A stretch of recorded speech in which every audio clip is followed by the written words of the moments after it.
Now let's move to China, as obviously super growth out there. Jim Rogers, in China, have they been using money that they have saved in the same way as Singapore, or do they create money? And I understand, if I believe I'm correct, where they don't really have a central bank. When they just create dollars, they inflate the currency, but they don't have to pay it back as we do with the private Federal Reserve. Well, they do have a central bank. It's not like the private Federal Reserve. In that sense, you're right. There are very few countries now that don't have a central bank. By the way, central banks are not good as far as I'm concerned. The world's gotten along without central banks many, many times in history. In America, even, we've had 3 central banks. The first 2 failed. In my view, the one we have now, the Federal Reserve, is going to fail too, because it's being run by bumbling idiots who just don't know what they're doing. But back to China, they too have huge reserves, not on a per capita basis, nothing like Singapore, but they have the largest foreign currency reserves in the world, the largest foreign currency savings in the world. They're starting to spend some of them now to try to make sure their economy doesn't get badly hurt by the recession. Mm-hmm. But no, they at times they have inflation just like everybody else does. And one of the reasons they do is because so much money has come into the country, because they've been so successful that at times they've had a little too much money, and they've had some bouts of inflation. Nothing serious yet. Do they have a way to suck out the money like we do with income taxes and other techniques?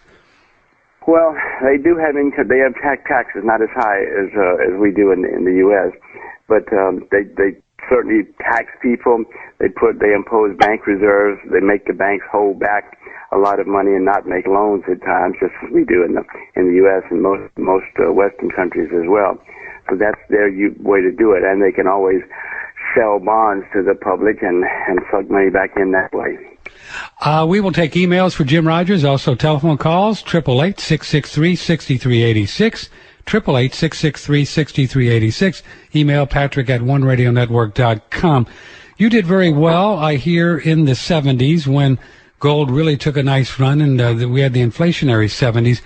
What can you make a comparison, Jim Rogers, to the 70s and today when it comes to inflation and commodities? Well, Patrick, we're setting ourselves up for something very similar to the 70s, I'm afraid. In the 70s, we had shortages developing of productive capacity for oil and agriculture and just about everything, mining of metals, and so the prices went through the roof, especially when the central bank, the Federal Reserve, was printing a lot of money. Well, the same thing is happening now, only worse. We have the Federal Reserve printing even more money now. It's staggering. Historically, it's never happened anywhere, any country that stayed solvent, how much money the Federal Reserve is printing, and it's at a time when we have shortages of capacity developing in raw materials. I mean, the inventories of food are the lowest they've been in decades. Nobody can open a mine, and the mines are depleting now. Oil reserves are depleting, so we're going to have the same thing, and it's not going to be fun. So you see gold and silver then moving a lot higher in the next 2 or 3 years?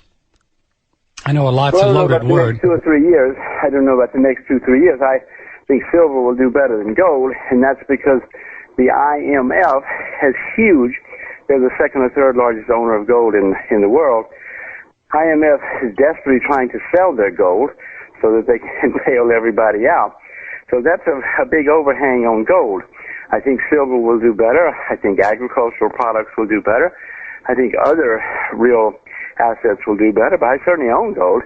Do not get me wrong, and if gold goes down, I'll buy more gold. If it goes up, I'll buy more gold. Now, there's certainly a plus when one gets real numismatic coins of gold and silver in their hands and stores them safely. What are some other ways that our listeners can invest in commodities where it's just not a piece of paper? Well, you can buy the real stuff. If you have a silo, you can buy all the coin you want. If you have a warehouse, you can buy all the cotton you want, or zinc, or anything else. That if you want to buy physical assets, you can do it, and there are people who will store them for you if you don't have your own silo. So that's a way to do it. Or, as you point out, if it's gold and silver, platinum, you can buy coins or gold bars, silver bars. A lot of people do that.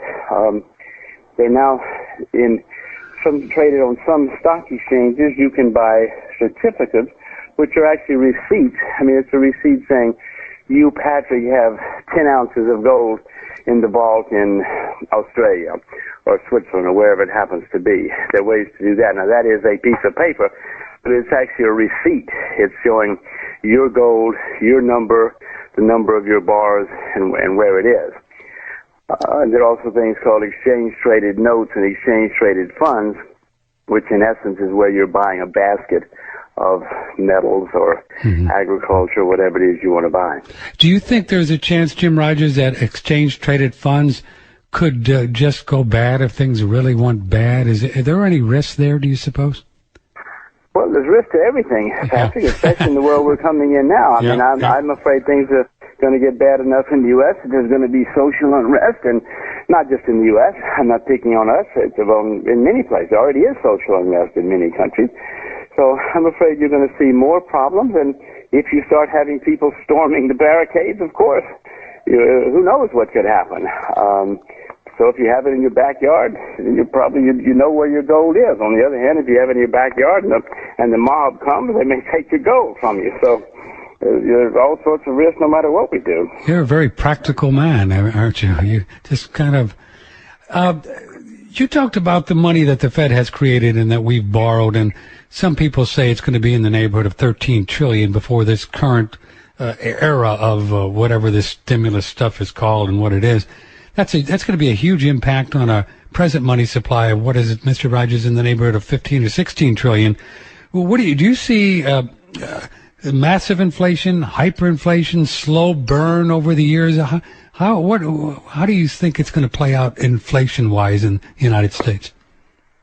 Well, first of all, we have inflation now. The government lies to us, as you probably well know, Patrick. I mean, anybody who shops for anything knows that prices have been going up over the past few years, no matter what the government tells us. That's mind-boggling. I mean, maybe your butler does your shopping, Patrick, but the rest of us who do go shopping, we know that prices have been going up. Now, gasoline prices are down recently, but even then, they're still up a lot from where they were 5 years ago, despite what the government tells us. So we have inflation. It's going to continue to get worse, partly because of what you said. You know, the government is printing gigantic amounts of money. I mean, Patrick, what's happened here in the last year alone down in Washington or up in Washington is staggering. It's never happened where a country has taken on so much debt, created so much money in the history of the world. Now, in Washington, they tell you it's going to be okay. Don't worry, don't worry. We don't have inflation and we won't have inflation. Well, I tell you, that's balderdash. They're lying to us again, as they've lied to us. Not just our government, all governments lie. Again, I'm not picking on us. All governments lie, and these do just the same way. And there's very little talk, except folks like yourself, that talk about the interest on this $13 trillion, because of course, because of the central bank setup that we have, which everybody knows who listens to One Radio Network is private. It's owned by the boys that we call the boys. That we have interest on this debt, and it's a big hit every year, is it not? Well, it's already become one of the, probably not the largest yet, but one of the largest components of where our tax money goes. I mean, we're just sending a lot of taxes to Washington just to pay the interest on the gigantic debt which has been built up over the decades. But again, Patrick, what they've done here in the last year is they've tripled, quadrupled, quintupled. Nobody really knows yet the amount of total debt which we, us poor saps who are American citizens and American taxpayers, we got to pay it off. People say, well, what about our children? I said, it's our children, it's us. What's happened now, it's going to be you, me, and everybody listening to your show who's going to have to pay for it. And then we also, of course, pay out because we use these things we call dollars, and they're going to become worth less and less with each passing day.